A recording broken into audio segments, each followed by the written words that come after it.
Welcome to the Texas Values Report. This is Jonathan Saenz, president of Texas Values. Great to be with you on another glorious week in the state of Texas. If the backdrop, the design looks a little bit different, that's because I'm on site at the Texas Capitol. A lot going on at the Texas Capitol, and so I try to balance these things. And I don't always testify on every piece of legislation that we work on, but there's a couple of big ones today that need my background and legal expertise. But I didn't want to miss the show because we've got a great guest today on the Texas Values Report. It's actually a new friend. I just met her last week, but certainly aware of her work. If you're new to the show, we talk about the issues of faith, family, and freedom in the arenas of the courts, the legislature, and the media. And we're going to talk about those two venues, if you will, the courts and the legislature today, as it relates to the issue of, say, women's sports, but also protecting women's privacy. And I got a great guest today to help me with the conversation and be front and center. Brooke Slusser is an NCAA collegiate athlete from the state of Texas. She went to high school at Denton Guyer. She was on numerous competitive volleyball club teams that are well known, and a lot of college athletes come out of that program here in the state of Texas. And then she went on to University of Alabama and then made her way to San Jose State University and was a well-recognized and award-winning collegiate athlete there on the volleyball team. But then she ran into some issues when she had to deal with and really come face to face in that way, in many ways, with the issue of men competing in women's sports, and not only that, but issues of privacy. Brooke, welcome to the Texas Values Report. Hi, thank you so much for having me, Jonathan. Well, you and I were in court last week. I was not in the role of a lawyer, really as a reporter, breaking some things down and, getting some good information out to the public. But there was a court case going on. There's no doubt. The state of Texas has sued the NCAA for violating state law. But this particular lawsuit, and you as a Texas girl, as a Texas young lady, and a former high school athlete at Texas, but competing out in California at San Jose State, we're in just a wonderful opportunity for you to talk about your, really heart-wrenching and difficult circumstances that you had when you were at San Jose State. And so, but I want to back up for a second. Tell us a little bit about your volleyball career. And, I have a daughter who's 15. I have two boys. They're both competitive athletes. I know that it doesn't start in high school. It doesn't even start in middle school. It Oh, often starts way before that. Tell us a little bit about your athletic background. yeah, I started playing volleyball when I was in about fourth grade. So, yeah, very young. I'd grown up playing soccer. My mom put us and me and my sister in soccer at a really young age and kind of got burnt out of that pretty early. So, she threw me into a rec volleyball team. And then by the time I was 11, I was playing club volleyball. And then by the time I was 12 years old, I was at TAV, which is where I grew up playing club volleyball until I was 18. And I had a lot of success there. And I kind of realized at a young age that this is probably something that I could do long term and be pretty successful at. So I started getting recruitment letters when I was about 13 or 14 from my club volleyball coaches and was committed to Alabama by the time I want to say I was 15. So it was a pretty quick process for recruiting for me. But at that time, before all of these rules changed in recruiting, I was like the last person to commit on my club team, which is crazy to think about a 15-year-old. But had a pretty good time playing at University of Alabama for 2 years, and then decided to transfer to San Jose State going into my junior year. So I just finished playing college volleyball this past season. We're talking with Brooke Slusser. She is a female collegiate volleyball athlete, NCAA athlete from the state of Texas, from the Denton area in North Texas, and has been competing at San Jose State University for the past couple of years. And she's involved in a court case suing the NCAA. She was testifying in this court hearing last week in Lubbock, Texas. I attended that. And Brooke, you got to talk about your experience, your unfortunate experience. And before I get to that, there was a great picture of you that was shown in one of the competitions where your club team won at a very young age. And you talked about it being a turning point, right? Recognizing, boy, you could probably go to the next level, and sort of what that success tasted like, what went into it, but also, how exciting that must have been. And I thought it was really important too, for people to understand, how the type of commitment you talked about, missing, particular social events at your school and things that a lot of teenagers go through or experience. And, those are decisions people make, but a lot of times that's the kind of sacrifice it takes to be an athlete at your level. Yeah, of course. And I think it's a lot of sacrifice, but then you it comes back to you in the long run. Like I wouldn't have asked for a different way to be raised up, and I think you learn so many life lessons being an athlete from a young age, and I think it teaches you how to handle hard things and just life in general. So I did have to miss out on a lot growing up, but also I met some of my best friends even today when I was 12 years old playing club volleyball. So I had my big group of people that I got to kind of lean on each other because we all were missing out on those things together. So we always made the best of it, had fun travel trips and all that type of stuff. Oh yeah, no, I can imagine how rewarding it can be. And that's where you want to be, right? But the recognition, the things that people do every step of the way to put themselves in a position of success, those are decisions that are made, but those are things that over time, I think, they all add up, and a lot of it is, I think, the expectation or belief this is all going to be worth it, to your point. And the Yeah. friendships and all those things are incredibly important. Those are things will last way beyond the trophies and the accolades and the wins. But in those moments, that's what so much of it is about. How can you be successful? Mhm. And you have that opportunity. University of Alabama, right? One of the most well-known universities, incredible sports program. I'm fine saying that as a Texas Longhorn. But there's no doubt, right? I mean, and so to get at that position, you're one of the best athletes. But all through that process, with the expectation, this was women's sports, this was girls' sports. But you find yourself in a situation in San Jose State where you were not only did you have a male athlete on your women's volleyball team, you were rooming with this athlete in an apartment, and not to your knowledge that it was a male athlete, and at times traveling to competitions where you were sharing a hotel room and a bathroom with this male athlete, Blair Fleming, and you got to talk about that in the court hearing. Share a little bit of those details. I know they're tough, but I just think it's valuable for people to understand. Yeah, I mean, I think just being born and raised in Denton, Texas, I've never had to second guess if someone was who they told me they were. And also, like we kind of talked about a little bit, I was raised around today's best and indoor volleyball players. Like some of my teammates from club are at the professional level now and have decided to take it that way. Like I've been around some of the best since I was little. So I've never had to question someone's capabilities on the volleyball court. And I just remember getting there and I hadn't met any of my roommates before I'd gotten to campus to move in. And I just remember going to the first practice and calling my parents afterwards. And I was like, there's this girl on our team that's really good. Like, I've never seen a volleyball player be able to jump this high and hit this hard. Like, Well, especially, and real quick, on this situation, Brooke, the net at collegiate volleyball for sure, maybe at high school too, but for men and women, the net is a different height because of oh, that. yeah. The women's net is, I want to say 7'4", and the men's net is, I'm pretty sure 7 foot 11 inches. Yes, we're talking So, about 7, 8 inches, almost a foot difference. yeah, there's a very big difference. I mean, rightfully so. You see how high men can jump compared to women. I mean, it's normal. It's not like the men are struggling to hit the ball over the net in men's volleyball. But So here comes Blair Fleming getting people's attention, but you know, everyone's saying this is a female athlete. mm-hmm. And also speaking of that, a lot of people try and say, well, Blair wasn't that successful on our team and didn't really make that big of a difference. Why do you care so much? And it's just the same as the Leah Thomas situation. Like Leah Thomas was ranked, I think, like 400 something in men's swimming, and then transfers over to women's swimming and is getting NCAA titles.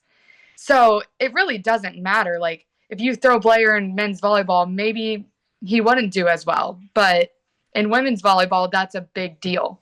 Like just being able to jump that high and hit that hard, an injury gonna happen. Look, I see this even at the high school level. I have 3 kids that have been in competitive sports. Sometimes you don't travel with the team if you're not one of the better players. You don't make the starting roster or whatever the case may be. Or you're there, but you're on the bench.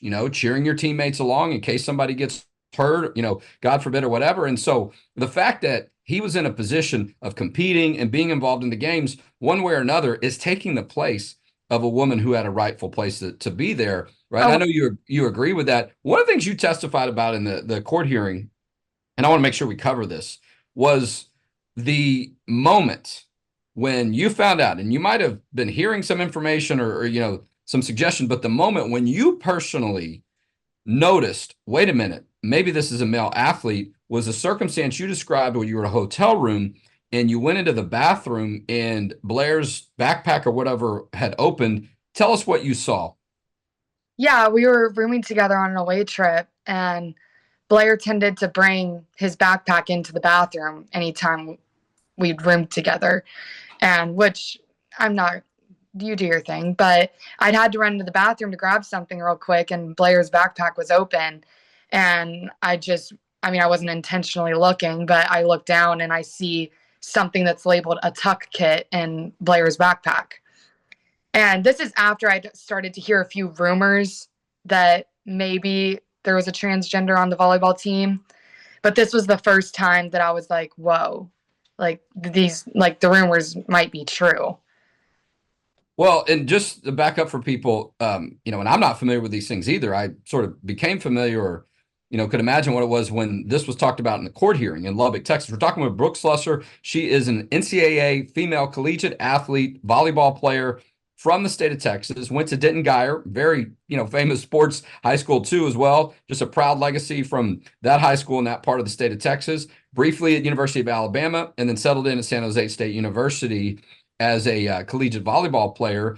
And she was forced to be on a team with a male athlete who was trying to convince everybody that he was a female, and certainly had, or maybe some people knew, maybe they didn't, Blair Fleming. And then eventually people found out, and Brooke was rooming with him, sometimes traveling in the same hotel room. And so you're describing a tuck kit. As I understand it, this is a type of device and pieces of a device that can conceal the male genitalia of a player, which to me suggests that individual, Blair, knew that he was specifically doing that to fool people. So they weren't aware that he was a male player. You came across this by chance.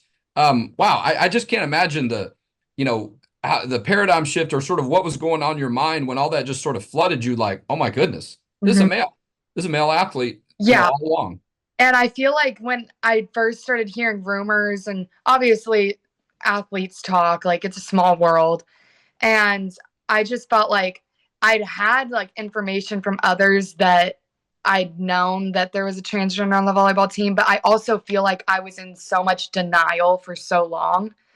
One, just because I didn't know how to handle it. Obviously, I'd never been in a situation like this.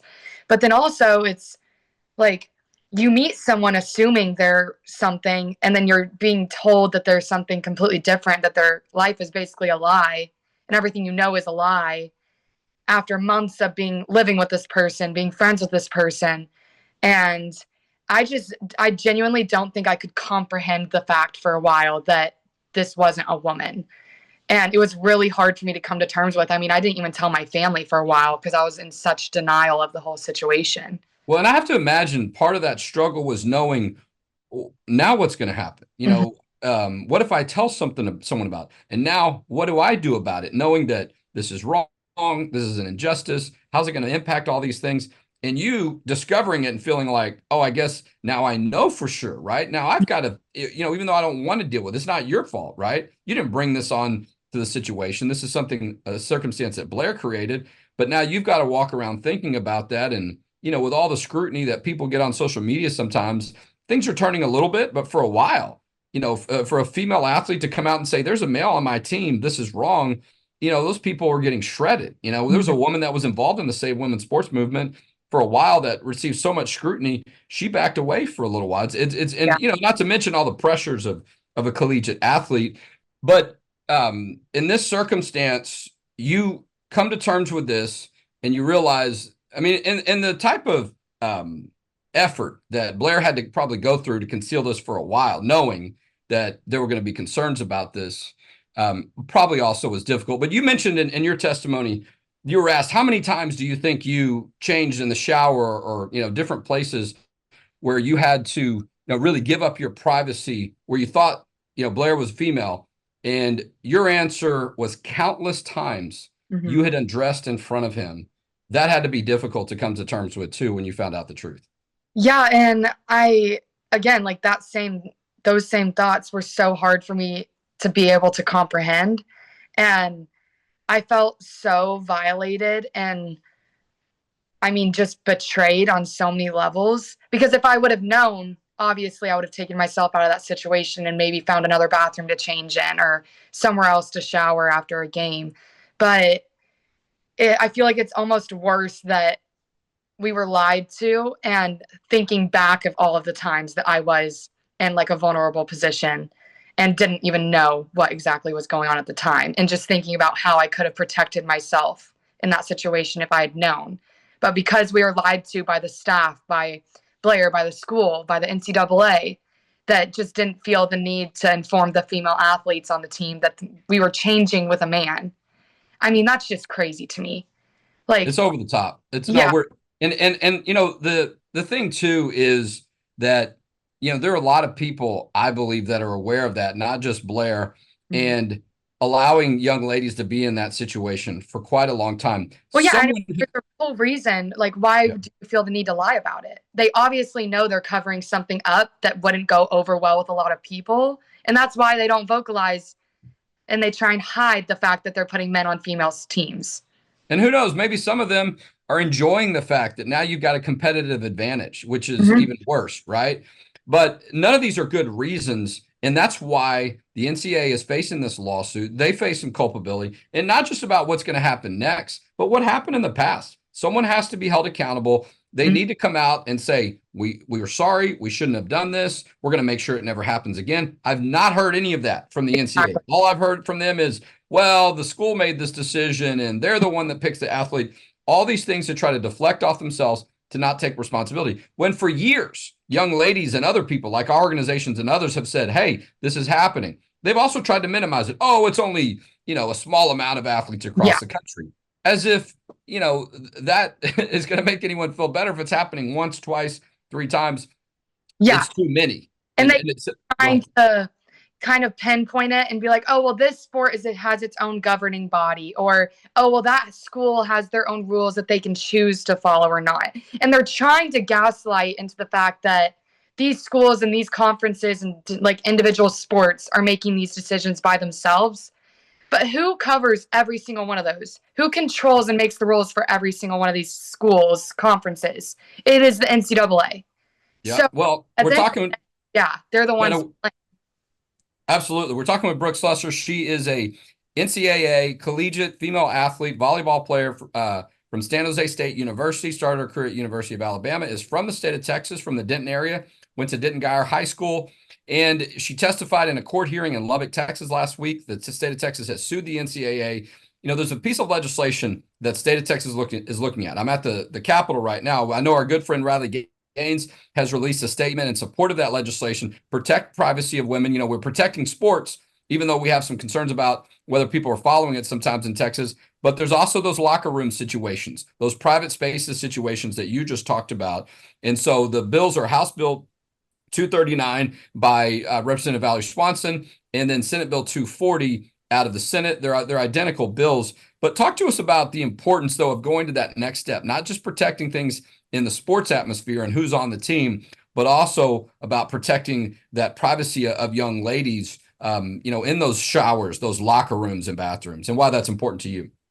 Yeah, I mean, like, I think the biggest push for me is imagining one day if I have a daughter and the thought of like my daughter being put into a situation similar to that I was in or that so many other women have been put in is disgusting. And I mean, there's a reason there are men and women's locker rooms. They are not to be intermingled for a reason. So women are being put in these vulnerable states. Like it's very normal. You're changing in the locker room, you're showering in the locker room. Like you feel like that's a safe space. And then having people put fully intact men into these locker rooms and these women, young women, underage women even, are having to see like a full naked man's body in their locker room, that's traumatizing. You don't feel safe, especially since you're not being informed. So, like, this is a big deal and this needs to stop. And I No, don't know what way they want to go about that, but there should not be any type of man allowed in a women's locker room, period. no, I agree with you 100%. We had a member of our staff who testified at a hearing in the Senate and then went into the restroom. And one of the guys that was testifying against the piece of legislation was dressed up as a woman and went into or was already in that women's bathroom. And she was startled, shocked. This has happened several times at our state capitol. They're now trying to put out policies to stop it. But, it seems as if it's just sort of open season. These guys that are parading around trying to convince people that they're women think that it's okay. And then that kind of secrecy that was going on in the collegiate atmosphere, and probably still is in some circumstances, on this issue, where young ladies have to deal with this in the locker room in these athletic situations. I mentioned I have a 15-year-old daughter, and I've come across these situations too where I'm worried about her being in certain circumstances because you know what? You can't depend on other people to do the right thing. Now, I think there are a lot of good people there that share our values and our belief and our viewpoint on this, Brooke, but they're also a little worried. Oh my gosh, what if I say something? They think they're going to get in trouble instead of the person who's actually involved in the violation, the man that's going into the girls' bathrooms or the locker rooms. And so, but we got some work to do. We're trying to get those bills moving. We've got a lot of support. Our governor, Greg Abbott, who I spoke with him last week. He wants to meet you, by the way, Brooke. He knew who you were. Okay, I brought up the situation and he goes, oh no, I know who she is. That's the young lady from North Texas. Yeah, I know she's at San Jose State, but she's from Texas. So we're working on seeing if we can get the two of y'all together. But he's a big fan of this legislation as well. But Brooke, I want you to know that. I mean, it's tough. I know it's hard to be in this situation, to be courageous enough. It's great having people like Riley Gaines out there to sort of lead the way, but you got to stand on your own 2 feet. So the way that you and your mother handled everything in court last week was so important. We're so proud that you're Texans. And I just know that there are so many people, and young ladies specifically, that are going to benefit from your courage. Yeah, and that's the hope, Jonathan. I mean, I'm done with volleyball now, so this isn't about me at all. Like, this is about the future of women's sports, or just women in general, safe spaces and locker rooms. Like, there's so much more that needs to happen, but also it's so exciting to know that at least Texas has a good head on their shoulders, and there's so many amazing things happening in that state right now that are fighting for the rights that are rightfully the good things that need to happen. So there's only good to come. Yeah, no, we're looking forward to that. We're about halfway through our legislative session, and so we've still got a good chance to get something done on this important issue. The Women's Privacy Bill, again, is House Bill 239 in the House, Senate Bill 240 in the Senate. And one of the things, there's a great Washington Times article that talks about the court hearing last week, a little bit about Brooke's testimony, her mother's testimony. Your mother was amazing, by the way. It was so great to meet y'all. And, the courage, she talked about that. She said, if I had known my daughter was going to face these type of circumstances of having a male compete against her in the women's sports and then have to share a locker room, she never would have allowed you to compete at this level and to be involved in that. And unfortunately, that's the decision that a lot of parents are facing these days, because the trust has been broken with entities like the NCAA, because they're not sticking up for women. They're only looking out for themselves. And I feel the financial situation. So we're going to do what we can to try to fix those issues. But thank you, Brooke. We're glad for all the work you continue to do, for being such a strong voice. And we appreciate Brooke Slusser for being our guest today on the Texas Values Report. Thanks, Brooke. Thank you so much for having me, Jonathan. Okay, I got about 30 seconds. We're going to let Brooke exit the Zoom room here. Okay, so I mentioned the bill we're talking about with Brooke, House Bill 239, Senate Bill 240. Those are the women's privacy bills. I'm testifying on some pro-life legislation today in the Texas Senate. We think this House is going to start moving on some issues very soon, so watch for updates on that. You got to get signed up for our email. You're missing these breaking reports and these updates if you're not on our email list. We're going to have an event in Fort Worth coming up, Tarrant County area legislative update and a benefit dinner, a great chance to invest in our work. That's going to be on May 10th. Dr. Eitan Heim, this is the whistleblower who had Texas Children's Hospital concealing information in the Department of Justice, filed criminal charges again. Try to put him in jail for 10 years for telling the truth about Texas Children's Hospital is still doing procedures on kids to change their sex. That has stopped. The charges against Dr. Heim have now been dropped since Trump took over the Department of Justice. So, but he's going to tell a story and about how we still need to be engaged on this issue. I'm going to be in DC next week, somewhere close to the White House. That's all I'm going to tell you. After I leave that event, I'll give you more details. Super excited about that. I just hope I clear security clearance. No, I will. I'll be fine. But so I'll be headed up to DC Sunday, but a lot of stuff happening at the Capitol. These are many reasons why you should invest in our work. We're a nonprofit organization. Go to our website, txvalues.org, make that tax deductible donation today. And that's how together we can protect faith, family, and freedom. And we'll talk to you next week on the Texas Values Report.